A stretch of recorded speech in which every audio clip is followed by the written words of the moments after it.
वरून क्रंची आणि आतून रसरशीत अशी ही बालुशाही बघून तोंडाला पाणी आलं की नाही? तर मग व्हिडिओ शेवटपर्यंत नक्की बघा. अगदी हलवाईसारखी परफेक्ट, वरून अगदी कुरकुरीत आणि आतून रसरशीत अशी ही बालुशाही आपण आज बनवणार आहोत. नमस्कार, मी मनीषाज किचनमध्ये तुमचं स्वागत आहे. तर बालुशाही बनवण्यासाठी खूप साऱ्या टिप्स आणि ट्रिक्स मी आज तुम्हाला सांगणार आहे. तर व्हिडिओ शेवटपर्यंत नक्की बघा आणि अगदी परफेक्ट प्रमाणात मी ही रेसिपी तुम्हाला सांगणार आहे. तर मी ज्या पद्धतीने करते त्याच पद्धतीने जर तुम्ही बालुशाही बनवली तर तुमची अगदी परफेक्ट बनेल. तर त्यासाठीचं साहित्य आपण आधी बघून घेऊ. तर बालुशाही बनवण्यासाठी इथे मी 4 वाटी मैदा घेतलेला आहे. तर 4 वाटी मैद्यासाठी मी इथे 8 चमचे तूप टाकणार आहे. मी साजूक तूप घेतलेलं आहे, ते न वितळवताच मी घेतलेलं आहे. तुम्ही वनस्पती वापरायचं असेल तर ते वापरलं तरी चालेल. 1 चमचा मी बेकिंग पावडर टाकून घेत आहे. त्यानंतर अर्धा चमचा मी इथे बेकिंग सोडा टाकून घेणार आहे. तर हा जो चमचा आहे हा पोहे खाण्याचा चमचा असतो ना, तो चमचा आहे. त्याच्यानेच मी तूप आणि बेकिंग पावडर आणि बेकिंग सोडा मोजून घेतलेला आहे. त्यानंतर हे सगळं जे आपण मोहन घातलं आहे ते मोहन व्यवस्थित पिठाला चोळून घ्यायचं आहे. आता हे मोहन इतकं पण नाही घालायचं की आपण शंकरपाळ्यांसाठी घालतो तशाप्रमाणे पण नाही घालायचं. पीठ खूप असं घट्ट पण नाही झालं पाहिजे आणि खूप भरभरीत पण नाही राहिला पाहिजे. अगदी हलकं मोहन लागलं पाहिजे. त्यानंतर मी त्यात टाकलं अर्धा चमचा मीठ आणि आता हे दही घेतलं आहे मी. 2 चमचे दही त्यात टाकून घेणार आहे. दह्यामुळे पीठ छान फर्मेंट होतं आणि ते फ्लफी असे आपले बालुशाही तयार होते. तर हे खूप आंबट पण दही नाही टाकायचं. आदल्या दिवशी लावलेलं मोवळंच दही टाकायचं, म्हणजे मग बालुशाहीला खूप आंबट अशी चव येत नाही. आणि मीठही अर्धा चमचा टाकायचं, खूप जास्त पण नाही, कारण कुठलाही गोड पदार्थ हा मिठाशिवाय अपूर्णच असतो. त्याच्यामुळे मीठ टाकायचंच, पण कमी टाकायचं. तर आता थोडं पाणी टाकून आणि हे पीठ आपल्याला मळून घ्यायचं आहे. तर पीठ आपल्याला अगदी असं मऊसूत असं चपातीला रगडून मळून घेतो तसंही नाही मळायचं. हे बघा, तुम्ही बघू शकता अशा पद्धतीने खरबरीतच पीठ आपल्याला ठेवायचं आहे. म्हणजे फक्त पिठाचा आपल्याला गोळा तयार करायचा आहे. अगदी मऊ आणि लुसलुशीत अशी कणिक नाही भिजवायची.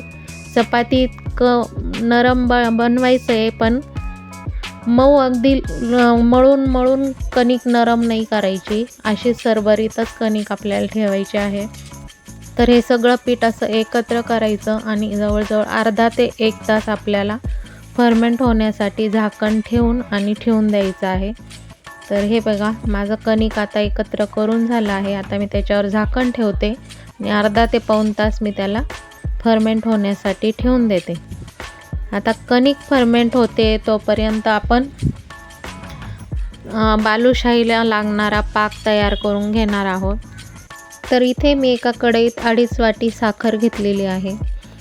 त्यातच मी 1 ते 1.5 वाटी पाणी टाकणार आहे आणि अगदी कमी गॅसवरच हे आपल्याला पाक चांगला उकळून घ्यायचा आहे. गॅस मोठा करायचा नाही तर मग साखर क्रिस्टलाइज व्हायला सुरुवात होते. तर हे बघा, अशा पद्धतीने साखर ढवळून आपल्याला वितळवून घ्यायची आहे. तर साखर वितळल्यानंतर अशा पद्धतीने उकळायला लागल्यानंतर मी आता त्यात टाकणार आहे 2 चमचे दूध. कारण साखरेला मळी असते आणि ती मळी काढण्यासाठी त्यात दूध टाकलं की मळी लगेच वरती फेसासारखी होऊन आणि वरती येईल. त्याच्यामुळे मी दूध टाकून घेते 2 चमचे. तर हे बघा, तुम्ही बघू शकता मळी कशी वरती आलेली आहे. तर ही सगळी मळी मी आता काढून घेणार आहे, म्हणजे मग आपल्याला स्वच्छ आणि क्लीन असा पाक मिळेल. तर हे बघा, तुम्ही बघू शकता. तर सगळी मळी काढून झालेली आहे. आता मी यात 1 लिंबूची छोटीशी फोड घेऊन ती पिळून घेते.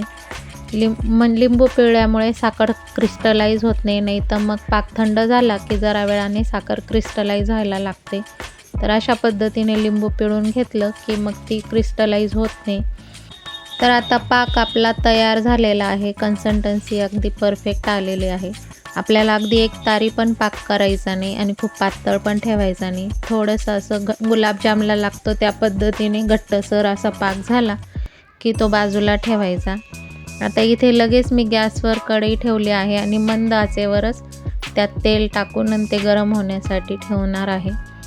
आता तेल तापेपर्यंत आपलं कणिक जी भिजलेली आहे ती पण फर्मेंट झाली असेल, कारण अर्धा ते पाऊण तास झालेला आहे. तर हे बघा, तुम्ही बघू शकता कणिक आपली छान फुललेली आहे. तर आता ही आपल्याला मळायची वगैरे नाही आहे, अशीच याच्यातून छोटासा एक गोळा घ्यायचा आणि लगेच त्याची बालुशाही बनवायची आहे. बालुशाहीसाठी पीठ खूप रगडायची गरज नाही पडत. अगदी हलक्या हाताने त्याला फक्त गोल आकार देऊन घ्यायचा आणि त्यानंतर बालुशाहीला असतं त्याप्रमाणे छिद्र पाडून आणि अशा पद्धतीने आपल्याला बालुशाही बनवून घ्यायची आहे. तर हे बघा, तुम्ही बघू शकता अशाच पद्धतीने आपण सगळे बालुशाही बनवून घेणार आहोत. तर पीठ रगडायचं अजिबात नाही, म्हणजे मग त्याचे लेयर असे व्यवस्थित सुटतात. खूप रगडून घेतलं त्यातला एअर निघून जातो आणि मग बालुशाही छान फुलणार नाही, आतून फ्लफी होणार नाही. त्याच्यामुळे ती खूप रगडायची नाही, अगदी अशी हलक्या हातानेच त्याचा गोळा बनवायचा आणि बालुशाहीचा आकार देऊन ते आपण लगेच तळून घ्यायचं. तर एक बॅच तळल्या जाईल एवढी मी बनवून घेतलेली आहे. तेल पण आता आपलं मंद आचेवर छान तापलेलं आहे. तेल आपल्याला खूप कडक नाही करायचं आहे, अगदी बालुशाही सोडल्यानंतर हलके बबल येतील एवढंच तेल आपल्याला गरम करायचं आहे. तर बालुशाही सोडल्यानंतर लगेच ते आपल्याला ढवळायचे नाही आहे, अगदी मंद आचेवर तशीच ते आपोआप वरती येऊ द्यायची. सगळी एक बाजूनी गोल्डन ब्राऊन रंग येईपर्यंत तळल्या जाऊ द्यायची आणि मग त्यानंतरच आपल्याला ती उलथायची आहे. तोपर्यंत अजिबात तिला चाळायची नाही, नाही तर मग तुकडे पडतील. तर हे बघा, तुम्ही बघू शकता बालुशाही अगदी छान वरती आपोआप तरंगून आली आहे. एक बाजूनी छान त्याला गोल्डन ब्राऊन रंग आला आहे. आता अशाच पद्धतीने मी चमच्याच्या साहाय्याने उलटून घेते. तर हे बघा, तुम्ही बघू शकता असंच हलक्या हातानेच बालुशाही तळायची आहे. खूप असं मोठं उलट न लावायचं नाही, नाही तर मग त्याचे तुकडे पडतील आणि चुरा होईल. आणि मंद आचेवरच आपल्याला बालुशाही तळायची आहे, म्हणजे मग आतपर्यंत व्यवस्थित शिजेल. तर हे बघा, तुम्ही बघू शकता बालुशाही माझी छान तळून झालेली आहे. अगदी गोल्डन ब्राऊन रंग छान आलेला आहे, आपल्याला पाहिजे तसा रंग परफेक्ट आलेला आहे. तर आता आपण लगेच ती काढून घेऊ. आता ही अशी गरम असेपर्यंतच आपल्याला पाकात टाकायची आहे, म्हणजे मग पाक त्यात व्यवस्थित मुरतो. तर एक मात्र काळजी घ्यायची, बालुशाही आपण जेव्हा पाकात टाकू तेव्हा पाक पण थोडासा कोमटच असायला पाहिजे. थंड पाकात टाकायचे नाही, म्हणजे मग पाक जर थंड झाला तर मग तो आतपर्यंत मुरत नाही आणि आतमध्ये गोळे असे बालुशाहीला राहून जातात. त्याच्यामुळे पाकही थोडासा कोमटच पाहिजे आणि बालुशाही गरम असेपर्यंतच आपण पाकात टाकायची. ही काळजी मात्र व्यवस्थित घ्यायची. तर आता दुसरी बॅच पण मी तळायला सोडते.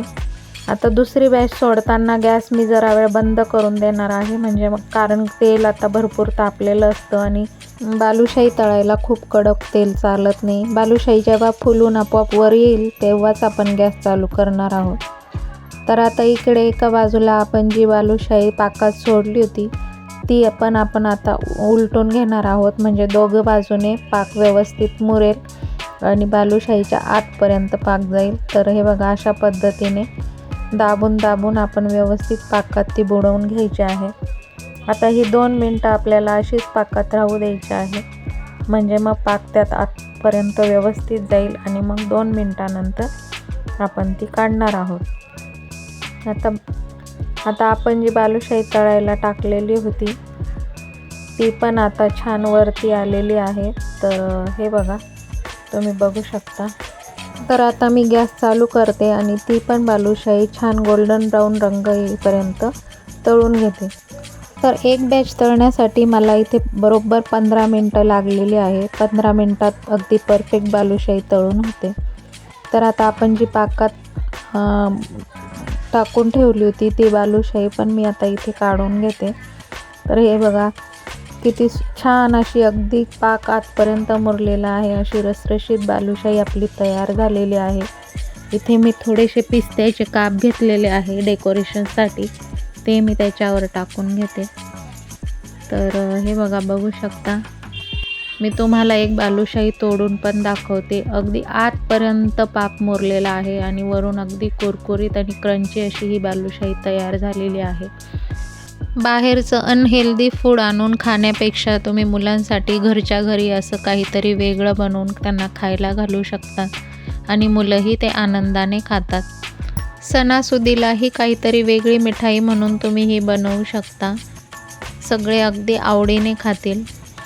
अगदी हलवाईकडे मिळते तशी परफेक्ट बालुशाही बनून तयार होते. तर तुम्ही माझी रेसिपी नक्की फॉलो करा. तर तुम्हाला माझी रेसिपी कशी वाटली कमेंटमध्ये नक्की सांगा. अजून कुठली रेसिपी तुम्हाला बघायची असेल तर तेही सांगा. रेसिपी आवडल्यास रेसिपीला लाईक करा, शेअर करा आणि माझ्या चॅनलला सबस्क्राईब करा. अशाच नवनवीन रेसिपीजसोबत आपण पुन्हा भेटू. व्हिडिओ शेवटपर्यंत बघितला त्याबद्दल मनापासून धन्यवाद.